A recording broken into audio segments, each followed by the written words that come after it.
The route provided almost all terrain for us, from beautiful Forest Service roads, as you're seeing here, all the way down to Jeep trail roads, some really fun double track, and even just a little bit of single track along the way. I'm riding my 2022 Royal Enfield Himalayan, and I have the Scorpion MT90s on there. We'll talk about tires in a little bit. I definitely put them through the rough side of what they'll provide. Whew. All right, here is the famous water crossing. If I didn't say I was extremely nervous, I'd be lying. We're gonna get down here and go for it. All right.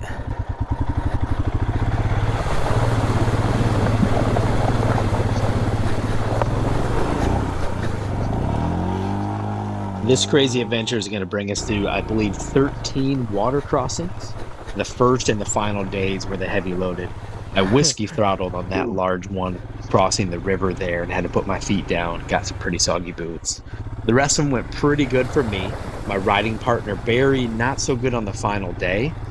You'll really enjoy that day 6 video. I'm going to put a link down here and in the show notes. It gets a little crazy there.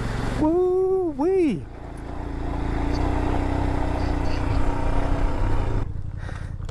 Hang on, buddy. Let me help.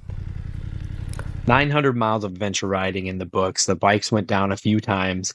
All is good. A few scratches on the bikes. We walked away unscathed, no injuries. They are adventure bikes after all. They're going to get a little beat up.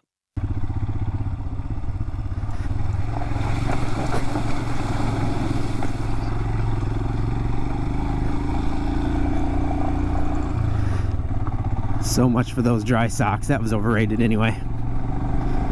All right, so here's where we start talking tires. It had rained for 3 days prior to leaving to this trip, and then it had rained a few times while we're on our trip. We ran into quite a bit of mud.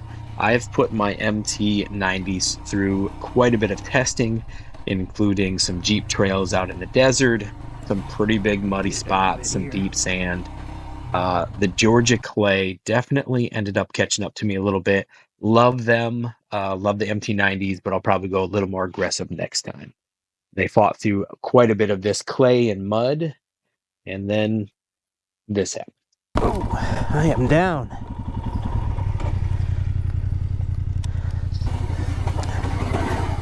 Whew. Yeah, I'm good, but it's on my leg. Okay, I'm going to straddle you, or you want me to get on this side? You can get on that side. There we go.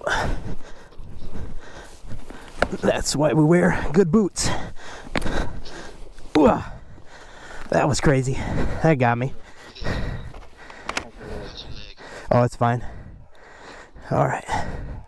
It'd be a weird lift. If you don't grab maybe that on the downside.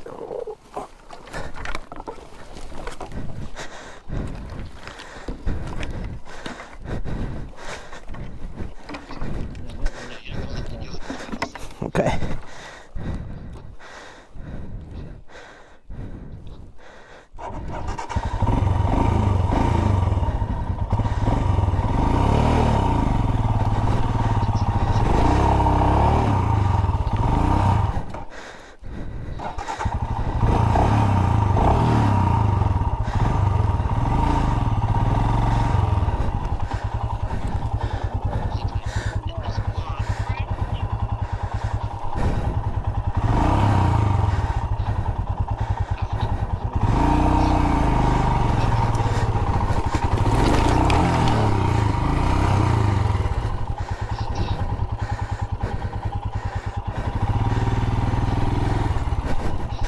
Whew.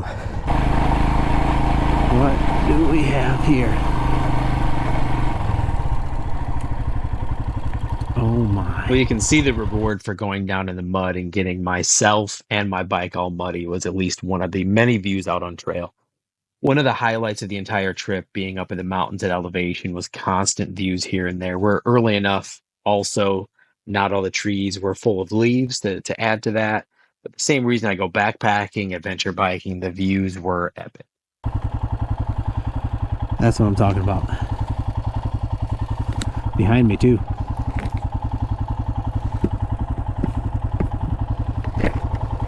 I love this stuff, man. Absolutely stunning. All the way behind me, got a range going all the way to the front. Just killer.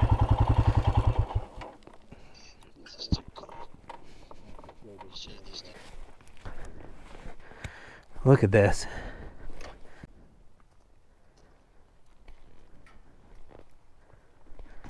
Absolutely gorgeous.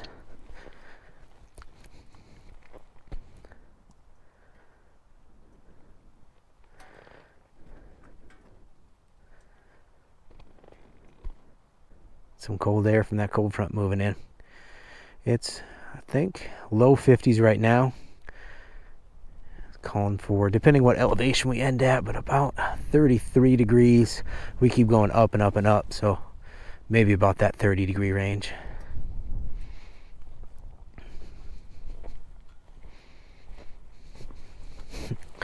This is awesome. Look over here. Got a little sun poking through.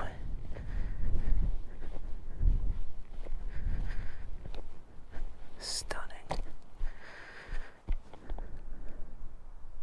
This is oh, this is just what I absolutely love. Look at this. You just can't get this from the highway. This is why me and my wife do backpacking, and this is why I ride the adventure bike. Stupid cool. Stupid cool. Is that a phrase? I think we use that in Minnesota. Stupid cool.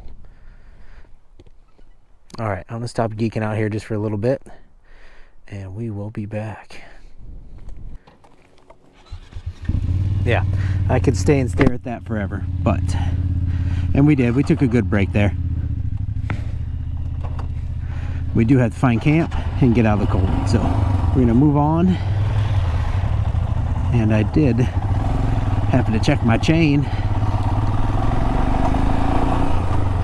and I'm going to need to do a little chain maintenance, a little tightening before we leave tomorrow.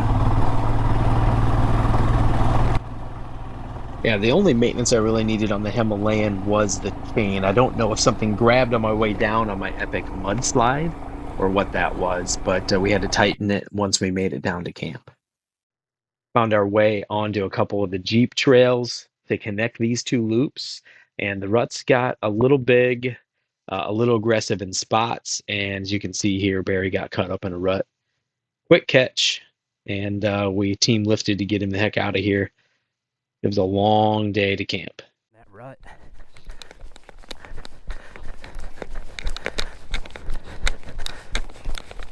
All right, buddy, I'm gonna get you back there. Go.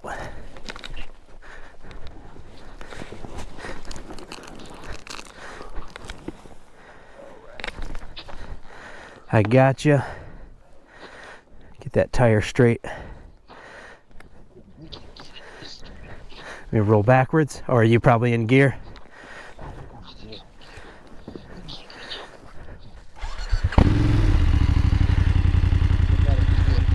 Okay, I duck walk until you get right here.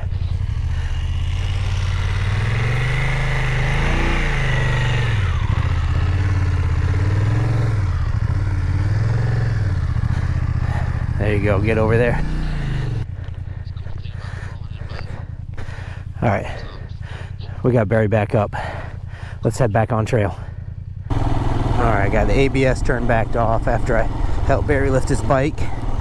I'm just famous about not getting my ABS back off. Overall, the next day and a half, my MT90s outperformed what they're designed to do. Really went through the clay well. This particular spot, you can see Barry with some very aggressive tires go to the outside. It doesn't look like it, but there's a pretty big drop off there. So I decided not to do that in case my tires didn't grip and go through this sizable, but probably not too deep water. And yeah, I was wrong. Run through this thing and hope it's not too deep.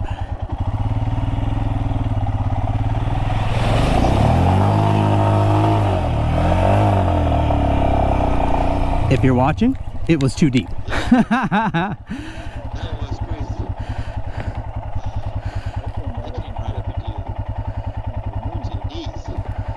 I don't need to wash the bike anymore. Barry's route was probably the better route, but it was right by the side and really muddy, and he's got a little more meats on his, so, you know, there we go. Okay, here we are on the final day, wrapping up the 900 miles. Quite a few water crossings to end this trip, and this is where it gets interesting. Like I said, we went through most of the water pretty good. Barry has an issue with a few of the final crossings that'll be coming up shortly after this. This is actually one of the deeper water crossings we went through. We both made it fine, and this is an extremely muddy uphill, which I was happy that my tires did really well. This starts the fun. All right, here we go. Let's see how this works. Barry wants to come back and film this one. John for the win. All right, hopefully this goes better than that.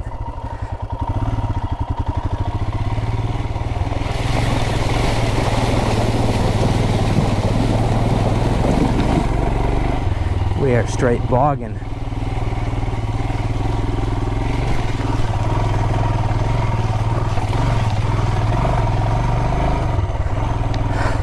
Holy jeez.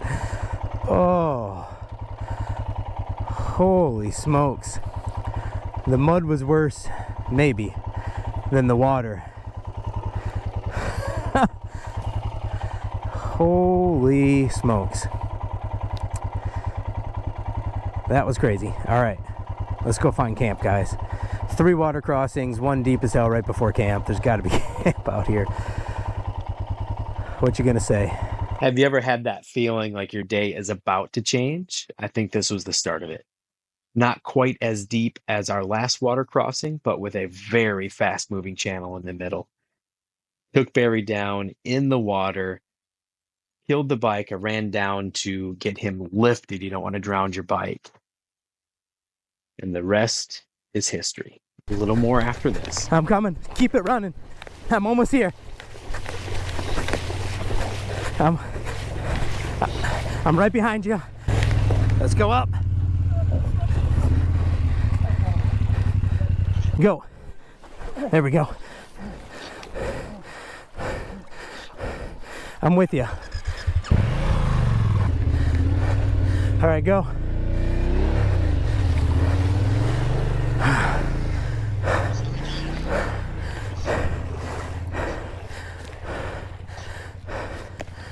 At this point, my boots, jacket, coat, gloves, everything are soaked, so I'm not really trying to get out of the water too fast.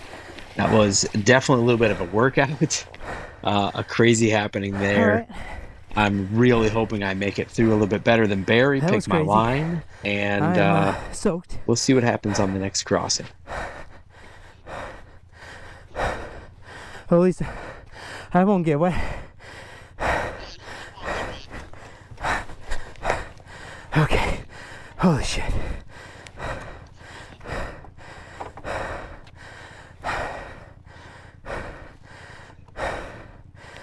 I'm just gonna take a quick second, catch my breath. Oh, okay.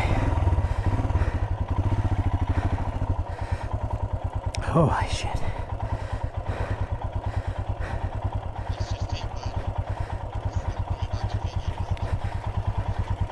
Okay.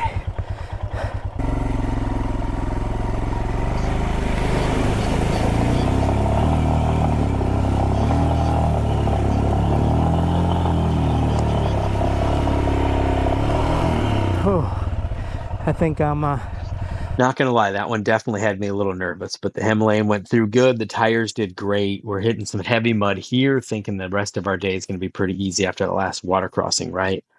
Well, we do run into one final water crossing, I believe, for the day, trying to get to camp. It's getting a little late. This was a fantastically fun day and crazy day, and here we go. Take it nice and slow.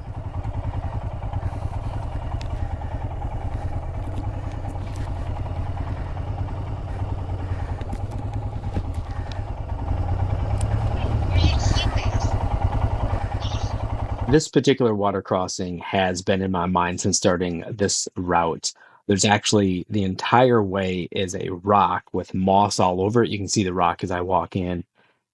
almost slipped just approaching Barry's bike to help him back up. This is very slippery, and I am both helping him out, want to get him across, and really am quite nervous about what's going to happen in a few minutes. Yeah, I got you leaning this way.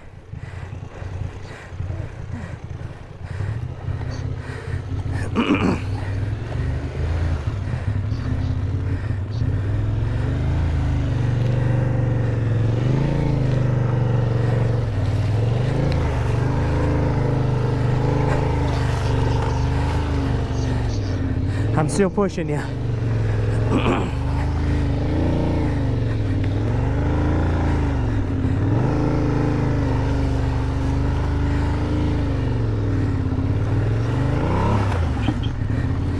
right, I'm still pushing you. Oh.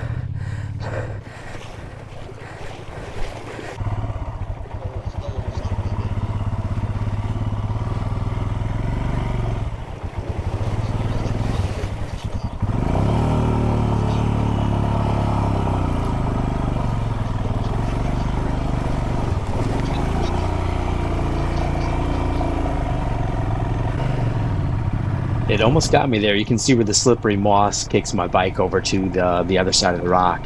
Glad to make it through nice and dry-ish. Boots are going to take some while to clear out. Those two things wrap up our evening. From here, we're trying to find camp because we're going home tomorrow morning. What a crazy way to end the trip. Overall, this adventure was putting the South Carolina adventure route, the SCAR, connecting it over to the Georgia Traverse. On the Georgia Traverse, when you end in Alabama, jumping over and connecting it to the Smoky Mountain 500, that's going to bring you back into South Carolina, and then using the SCAR to get back home.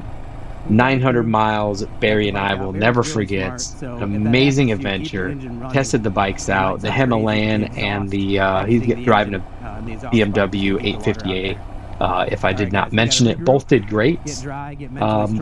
My Scorpion MT90s really did good. They mudded out in that in the really thick Georgia clay, but no complaints there at all. I'm going to look at probably for our next big trip a little more of an aggressive tire. From here, guys, it was a crazy evening. We're going to call it a day. And overall, this was our trip. If you have any questions on the equipment, bikes, this crazy route, or how much fun it was to pick up the bikes in the water, let me know. As always, keep adventuring, have some fun. Don't forget to like, comment, and subscribe. I'd love to hear back from you. Helps to build out the channel. And check out this video right over here when I put the Himalayan and these MT90s through a crazy Jeep trail down in the Mojave Desert. It was one of the funnest rides I've done. Have a good night, guys.